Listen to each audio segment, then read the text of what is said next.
Inai is, in a very simple layman's term, is very much about the concept of love and how do you dare to love, how do you find the courage to love, and when you're in love, how love transforms in a relationship. So it's based on two individuals who come together, form this sense of intimacy, and the story is very much about how love evolves and the relationship evolves from that.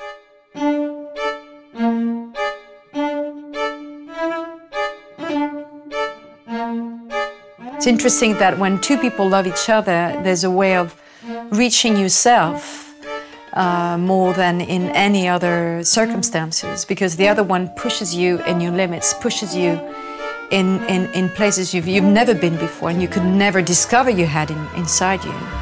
So that's why, you know, when you get married very young and you think all is good and it's going to be passion and love forever, all of a sudden you're pushed down on the wall crying and thinking, why, I didn't want that. Why am I going through that? And then bit by bit you realize that love is a process, is a learning, is a risk, is a will, but also it's a letting happen.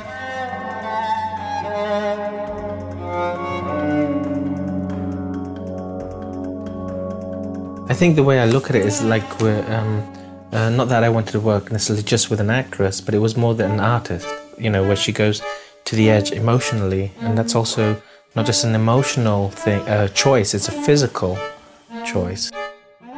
I love the unknown.